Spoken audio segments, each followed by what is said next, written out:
Rahmatullah tipped towards long on. It's the winning moment. Bangladesh win by 2 wickets and take an unassailable 2-0 series lead.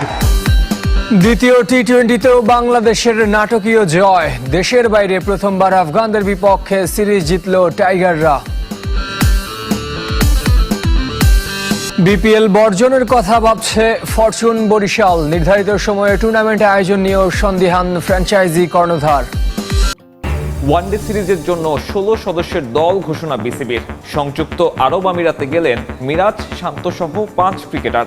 Visa জটিলতায় আজও যাওয়া হচ্ছে না নাইম শেখের। শেষ 2 ওভারে জয়ের জন্য বাংলাদেশের প্রয়োজন 19 রান আর আফগানিস্তানের 2 উইকেট। তখনও তীরে এসে তরি ডুবানোর শঙ্কায় বাংলাদেশ। তবে নূর আহমেদের করা 19তম ওভারে 17 রান নিয়ে টাইগারদের জয়ের দ্বার প্রান্তে নিয়ে যান নুরুল হাসান ও শরীফুল ইসলাম। পরের ওভারে আজমাতুল্লাহর প্রথম বল বাউন্ডারি ছাড়া করে জয়ের আনন্দে ভাসে বাংলাদেশ। আর তাতেই দেশের বাইরে প্রথমবার আফগানদের বিপক্ষে সিরিজ জয়। টানা দ্বিতীয় ম্যাচে দলের জয়ে ভূমিকা রাখলেন নুরুল হাসান, এদিন অপরাজিত 31 রানে। তবে 148 রানের টার্গেট আরও কঠিন হয় 24 রানের মধ্যে তানজিদ তামিম, পারভেজ ইমন ও সাইফ হাসানের বিদায়ে।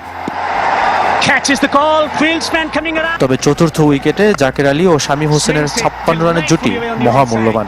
এই দুজন জয়ের ভিত গড়ে দেন। কিন্তু টস জিতে এদিনও আগে ব্যাট করেনি বাংলাদেশ।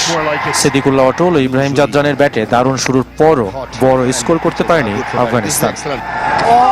শরীফুল ইসলাম বল হাতে ছিলেন মিতব্যয়ী।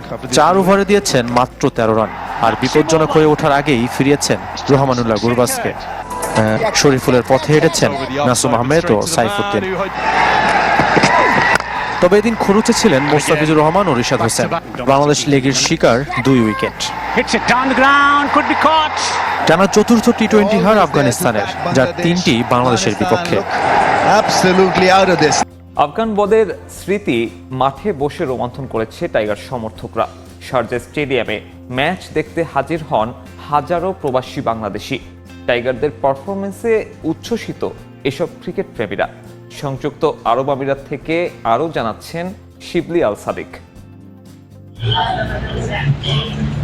বাংলাদেশ আফগানিস্তান দ্বিতীয় টি-20 ঘিরে শারজাহ স্টেডিয়ামের দৃশ্যপট এদিন একেবারেই আলাদা। প্রথম টি-20তে মাঠে বাংলাদেশকে সমর্থন জানাতে যে পরিমাণ দর্শক ছিল, শুক্রবার তার অন্তত 10 গুণ বেশি দর্শক হাজির স্টেডিয়ামে। বিকেল থেকেই দর্শকরা মাঠে আসতে শুরু করেন। খেলা শুরু হওয়ার 5 ওভার পার হলেও দর্শক স্রোত কমেনি। মাঠে আসতে থাকেন লাল সবুজ সমর্থকরা। স্টেডিয়ামের বাইরে দেখা যায় বাংলাদেশের মিরপুর গুলিস্তানের মতো ফুটপাতে জার্সি বিক্রি করতে। সাধারণ দর্শকরা 50 দিরহামের টিকিটের পাশাপাশি 20 দিরহামে বাংলাদেশের পতাকা আর 30 দিরহামে জার্সি কিনে গলা ফাটিয়েছে বাংলাদেশের পক্ষে।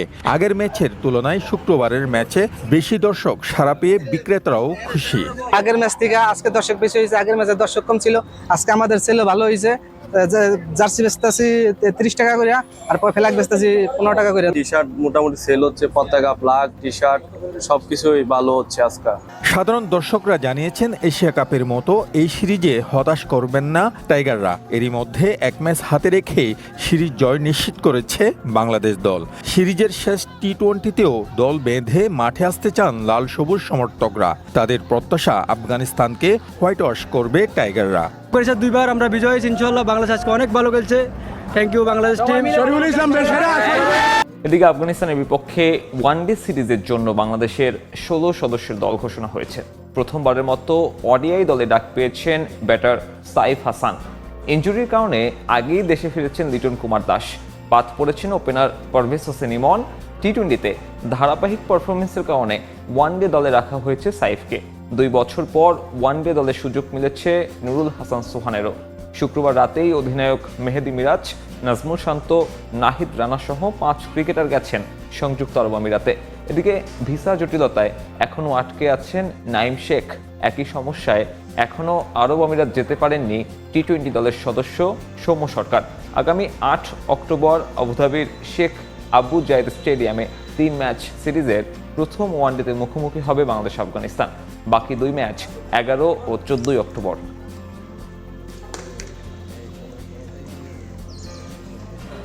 আবারও ক্রিকেট, বিসিবির বর্তমান কমিটির শেষ দিন আজ। এছাড়াও আসছে ভোটের লড়াইয়ে মনোনয়নপত্র প্রত্যাহার না করেও নির্বাচন থেকে সরে দাঁড়ানোর গুঞ্জন আছে এমন কয়েকজনের। এসব নিয়ে বিসিবি থেকে সবশেষ খবর জানাতে আমার সঙ্গে যুক্ত হচ্ছেন রিপোর্টার তারেক হাসান শিমুল। শিমুল, বিসিবি নির্বাচনের মেগা সিরিয়াল কিন্তু চলমান, ক্ষণে ক্ষণেই কিন্তু আসলে রং বদলাচ্ছে এবং কি প্রতিটি মুহূর্তে আমরা নতুন নতুন খবর পাচ্ছি।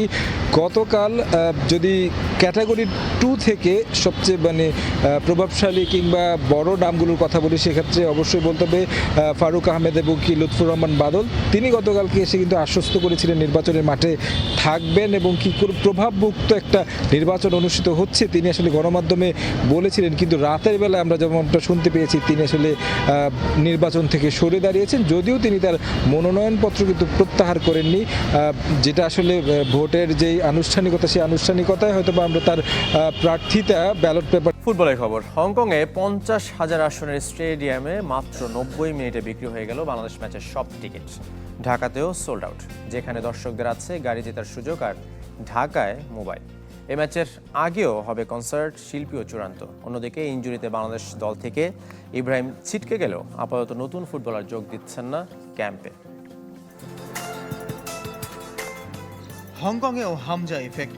বাংলাদেশ হংকং ম্যাচ ঘিরে ঢাকায় যেমন উন্মাদনা, ফিরতি লেগে সেদেশেও উন্মাদনা চূড়ান্ত পর্যায়ে। দেশটির গণমাধ্যমের খবর, 90 মিনিটের মধ্যে 50,000 আসনের কায়তাগি স্টেডিয়ামের সব টিকিট বিক্রি হয়ে গেছে। ক্যাটাগরি ভেদে টিকিটের মূল্য ছিল 1200 থেকে 3000 টাকা। আছে গাড়ি জেতার সুযোগ। জুনে ভারতের বিপক্ষে সেই স্টেডিয়ামে প্রথম ম্যাচ খেলেছিল হংকং। সৌদিকদের জয়ের ম্যাচটিতে দর্শক ছিল 42,570 জন। এবার হামজা সমিতদের খেলায় সে রেকর্ড পেরিয়ে যাওয়ার অপেক্ষা। 9 অক্টোবর ঢাকার ম্যাচে সার্বিক ব্যবস্থাপনা নিয়েও ব্যস্ত ফুটবল ফেডারেশন। স্টেডিয়ামে দর্শক প্রবেশ, বাহির, নিরাপত্তা, ব্র্যান্ডিং, ক্লিনিং সহ বিভিন্ন বিষয়ে শুক্রবারও সহযোগী প্রতিষ্ঠানের প্রতিনিধিদের নিয়ে জাতীয় স্টেডিয়াম পরিদর্শন করেছেন ফেডারেশন কর্তারা। আমরা একটা ড্রয়িং করেছি, আমার মনে হয় যে এবার আরও স্মুথলি দর্শকরা এন্ট্রি করতে পারবে খেলাতে, আর কমফর্টেবলি যেন আসতে পারে। আমাদের একটা সেপারেট লাইন থাকবে ওমেন দর্শক, ফিমেল দর্শকদের জন্য, এবং এক্সিট পয়েন্ট ইজিয়ার করে দিব। আমাদের প্রায় 250 জনের উপরে লোক থাকবে। দর্শকরা যাতে মাঠে সুন্দরভাবে প্রবেশ করতে পারে এবং যাতে কোনো ধরনের হ্যাসেল না হয়, ওইভাবে আমরা ওই ধরনের প্রস্তুতি নিয়েছি। এই ম্যাচের শুরুতেও হবে কনসার্ট। রাফা সহ 3 শিল্পীর চূড়ান্ত। মোবাইল জেতার সুযোগ থাকবে দর্শকদের। দর্শকদের এঙ্গেজমেন্টের জন্য আমাদের প্ল্যান আছে যে খেলার মধ্যবর্তী সময় অথবা কোনো একটা সময়ের মধ্যে আমাদের দর্শকদের থেকে এক্সক্লুসিভলি বেছে নিয়ে আমরা টেকনো হ্যান্ডসেট বিট করব। আমাদের ইচ্ছা হচ্ছে প্রতি ম্যাচ বাই ম্যাচ আমরা আমাদের ভ্যালুয়েশনটাকে ইনক্রিজ করব। এখন পর্যন্ত আমাদের যে প্রজেকশন আছে, ইনশাল্লাহ মার্কেটিং পার্সপেক্টিভ থেকে আমরা গতবার চেয়ে বেটার করব ইনশাল্লাহ।